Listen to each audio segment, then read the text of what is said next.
And a happy Friday. It's the final show of the week. It is Red Sox Now, presented by Fan Arch here on YouTube. I'm your host, MikeAntonellis, one of the radio and TV broadcasters. That's what I do.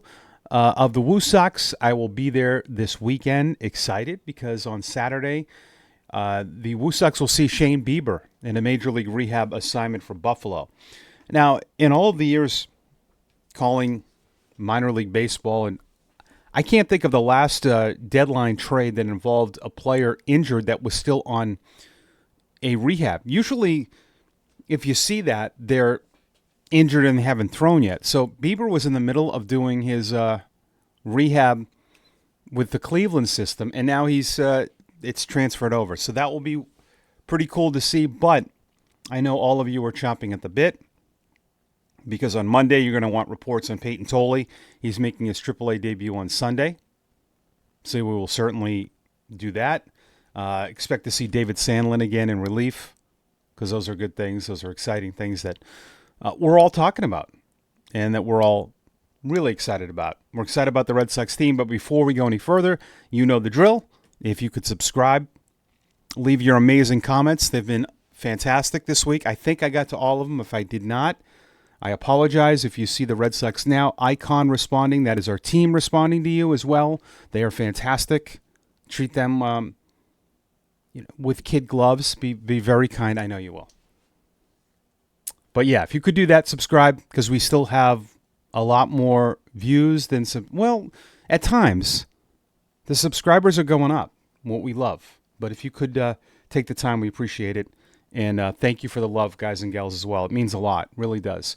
So I want to go back to something I talked about. Red Sox started 3-game series in Santiago. I can only think of Will Ferrell and Anchorman and Don Orsillo. Very good home team. But when I was talking about the schedule earlier this year, and I know that, and it's fine, I know people don't like it, but I do for this reason. You have two wild card teams. You have two teams who are trying to still win the division. Believe it or not, San Diego's only 2 games out. You know, as much as we talk about the Dodgers, this Padres team, I don't know, are they going under the radar? Maybe. You know, I feel like it's still about the Mets a lot. Big market, the Cubs. I don't think Milwaukee's under-talked. I think Philly's talked a lot. The markets, but San Diego's an interesting team to me. They are, because they do have good pitching. They made some good moves. That is certainly a team that could get to the World Series. I really think anybody could get to the World Series in the NL. I think it's wide open. As good as the Dodgers are, San Diego's really good. And I like that interleague brings us this kind of matchup, because these games are important. That's the difference now. With playing everyone, you're going to play better teams just by default. By playing everyone, you have to play all the playoff teams. So I think that's why some of maybe the 100-win teams won't happen anymore. But I love that you have 2 playoff teams that are still fighting. You know, the Mets are a 3.5-game lead over Cincinnati. That is getting close to being over, where in the NL, they're just fighting for seeding and someone potentially grabbing the division, because I don't think San Fran at 5 and St. Louis at 5.5 back are in it. Right now 7 spots. Over in the AL, though, Cleveland and Texas a 1.5 behind the Yankees. They are still holding on. But I really like that you have these two. It's an unbelievable pitching matchup. It is a strange pitching matchup, because maybe they should have kept Nick Pivetta. Right? You know, when we think about it, what was wrong with my whole thing with some of the moves they've made, the pitching's been weird, because they've had starters here that proved they could pitch here. And you can look at it and go, well, Pivetta had a high ERA. He was 6-12 last year with a 4.14 ERA. But if you were looking at him to be a lower part of your rotation, that's fine for a 4 or 5 guy. But what a year he's having. 11-3 with a 2.73 ERA. I just really liked him. His whole bulldog mentality. And it's ironic because basically the guy that you replaced them with is pitching against them. Walker Buehler, 6-6 with a 5.74 ERA and 71 strikeouts. But Nick Pivetta has been unbelievable. This Padres club is good. You know, they added Ryan O'Hearn, Machado, Tatis, Luis Arraez, Bogarts, Jose Iglesias. I was listening to some of their game. Iglesias knocked in Bogarts. It brought back memories. If you're looking for any history, too, Fernando Tatis has hit 4 homers in 27 at-bats against Nick Pivetta. So I always find those intriguing. You can only put so much stock into it, but that's a pretty high sample size. But this is a big series, and like I've talked about before, and I think we all agree, the way the road works, that's a good home team. 36-19 are the Padres. The Red Sox on the road, 25-30, not bad considering. But this is going to be a grind, and if they come out of it 3-3 or even 2-4, I know that's setting a low bar. I would actually take that because you go from here to Houston. I know you swept Houston, but it's going to be on the road. So those games are going to be tough. The good thing about this series is you have Giolito tomorrow and you have Bayo on Sunday. And then I believe on Monday in Houston, that will be the guy that we absolutely love. We don't know yet. They haven't announced it. But it's Crochet is going to be in the next series. That we know. So what are your expectations? Are you setting a higher bar? Am I too low? Even 2-4. I don't want to see 1-5, but I take 2 wins. Perspective. Still looking at the 90 wins. You have to go 26-20 the rest of the way. Can you believe that we only have 46 games left? 90 wins is a good year for the Red Sox. If they get 90 and don't make the playoffs, then I don't know. I'm sure people will be really mad, really disappointed, but I don't think anyone picked this team to win 90. I don't know what the Vegas over-under. I have to think it was in the 80s. There's no way it was 89.5. I think it was probably 84, 85. I'm sure someone will have that for me right away. I'm sure. So, are you still concerned about the back end? I am. And it's not just because of Dustin May's performance. It's because really you have 2 question marks on a team that you hope and is right now a playoff team. When the 4 and 5 guys pitch, how do you feel? Like tonight, are you worried that this could be a blow-up game? I am. Yeah, absolutely. So, where do we go from here? Someone has to step up. It has to be Buehler. Right? This is the guy you paid money for. This is the guy that initially you offered 3 years for. He actually doesn't have a great track record in the last 38, 39 starts. But if this is another 3 or 4 inning outing tonight from a back end, yeah, at some point, I think they would put Walker Buehler on the injured list. And I do think there's internal candidates. I know people are crazy over Cooper Criswell over 1 start. I don't even, and part of me, I don't even see a problem with that. To go up to the big leagues and I think that's a pretty big accomplishment against the Astros and the way he threw the ball. Then he came back down. He only went 4 innings the other day. That's got to be so hard to do after you're in the big leagues. Kyle Harrison was really good yesterday. I wasn't there. I watched the whole game. They're working on a kick change. They've changed his whole grip. That's been better, but his fastball looked good. He's left-handed. That could be an option, but I really like Tyler Uberstein. That's the guy I really like. He went 4 innings in relief. He piggybacked Harrison. He struck out 8, maybe as a reliever. I don't know what they're doing with him. He went 1 inning his last outing. He went 4 yesterday. So that's trying to keep him stretched out, but I'm telling you, put that name on your radar. He's not a top prospect. He's Rule 5 eligible. I think he would get Rule 5, to be honest. I really do. In one of the phases, I definitely think, I don't know if he'd be protected, but Criswell, Harrison, Uberstein, totally, I don't know if he's an option to start. He hasn't been throwing a lot of innings. We'll see Sunday how long he goes. And then, if we're talking relievers, Tolley, Sandlin, and Birdie, and we'll get to that. But I feel like your internal options are things change so quickly. Like Cooper Criswell was not on anyone's radar. And then all of a sudden, that game against Houston, and you're, okay. And then Harrison's gotten better. All right. And then Tyler Uberstein, which I do think he could start up there. I really like him. He pitches a lot like Michael Walker with a little better fastball. He is like the throwback, and there's still, room for that.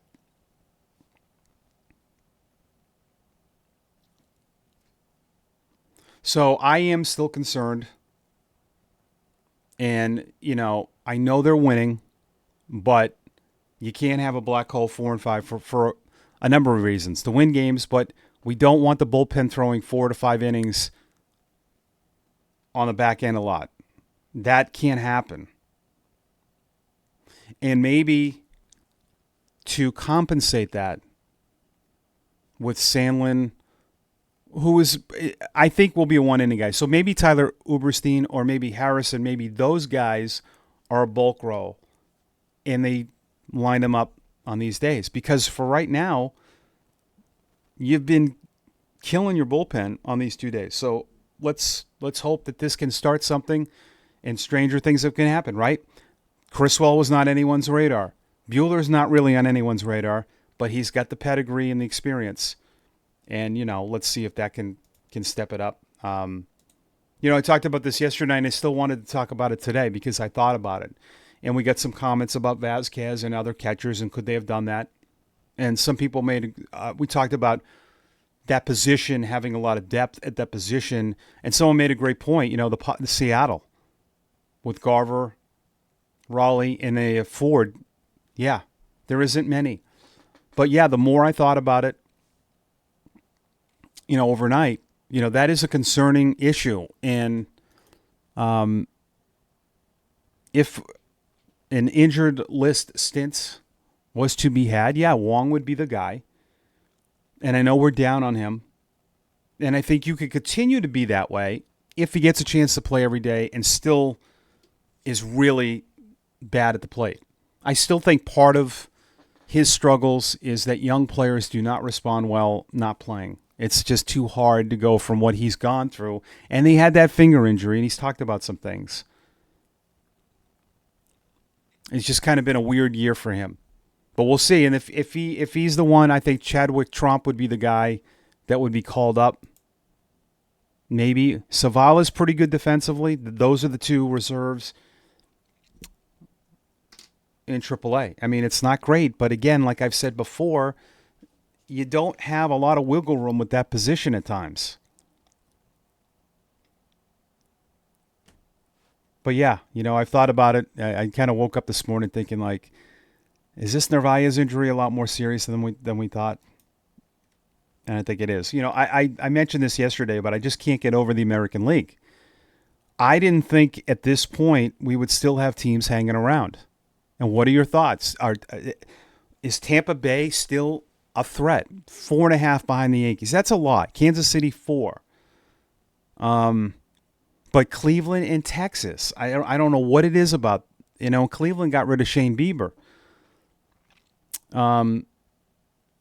Maybe the whole Texas thing is because of what happened a few years ago with them getting to the World Series, but it's just still weird that those teams are kind of hanging around. And let me look at the schedule here. The Red Sox do have Cleveland at home.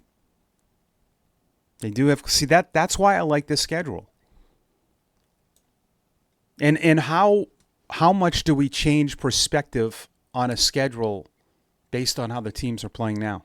What are your thoughts on Miami now? Pitching's really good.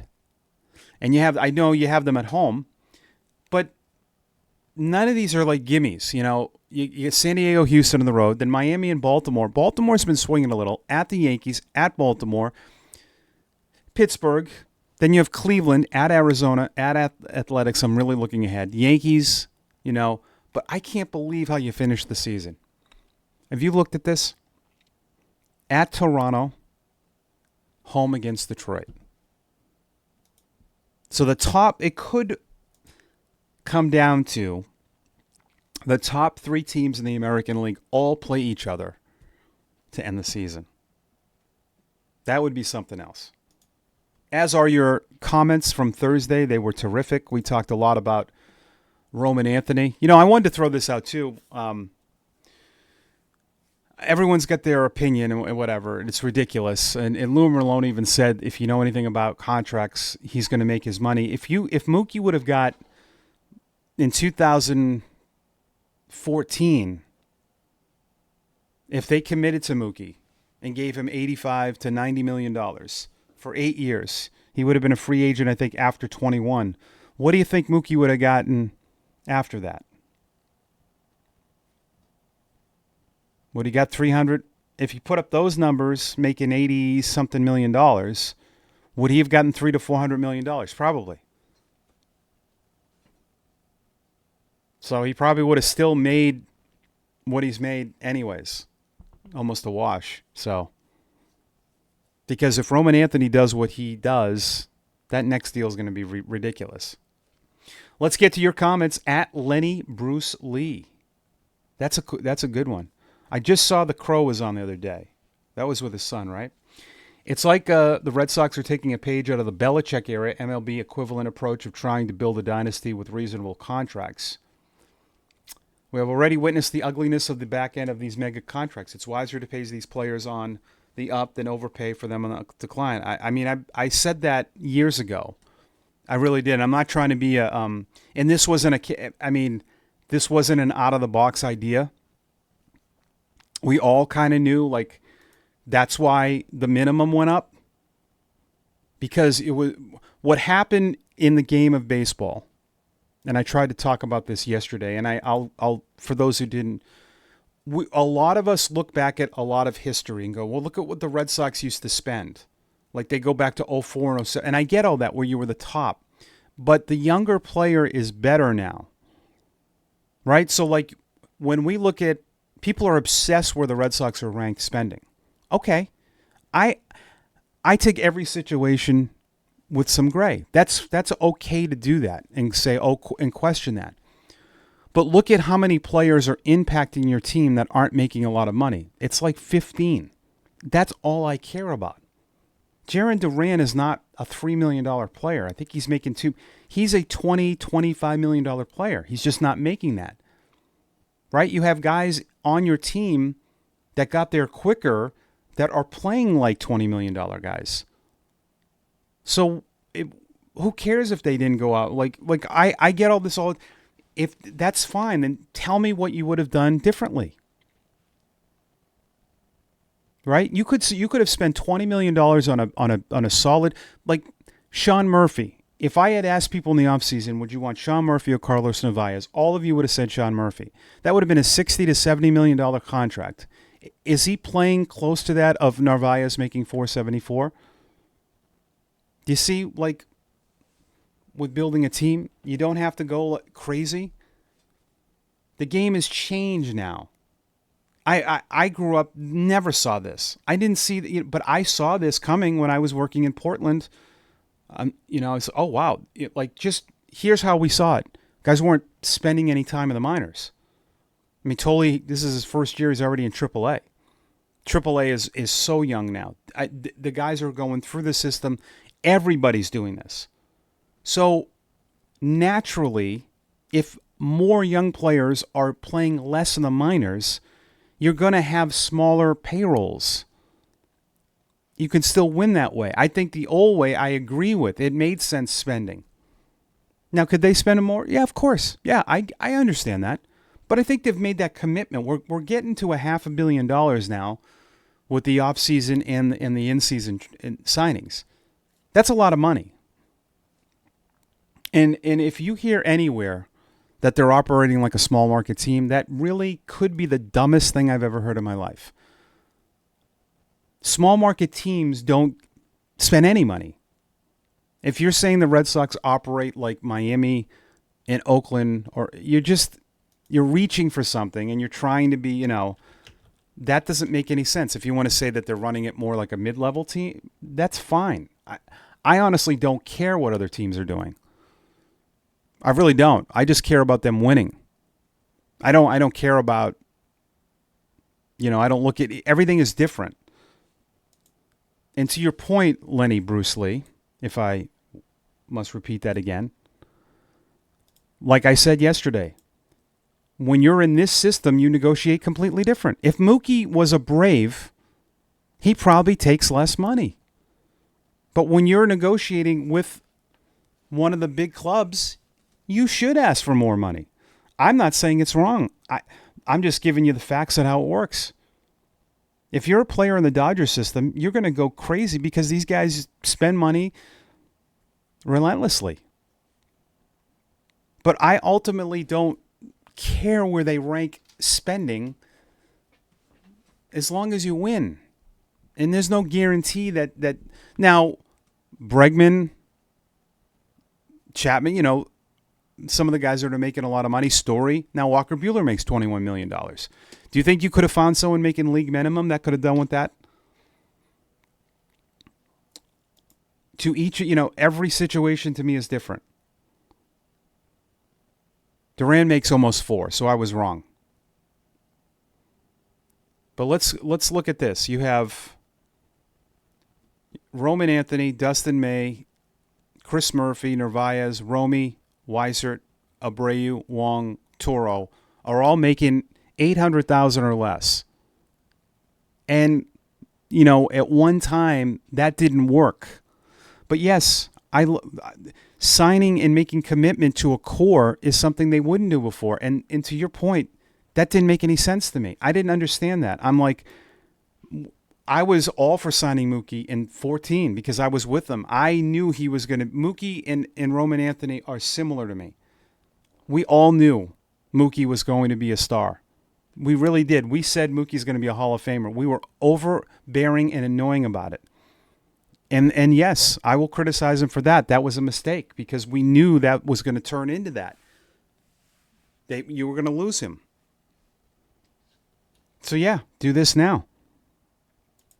I completely agree. I love it. At Scott Chalmers, 5,200. Mike, AAA pitcher that could move to the bullpen. Think he'll call up to help. Samlin. Yep, it's Samlin. Yeah, the plan is to make him a multi-inning guy. That's what our manager told us, Chad Tracy, in his pregame scruff.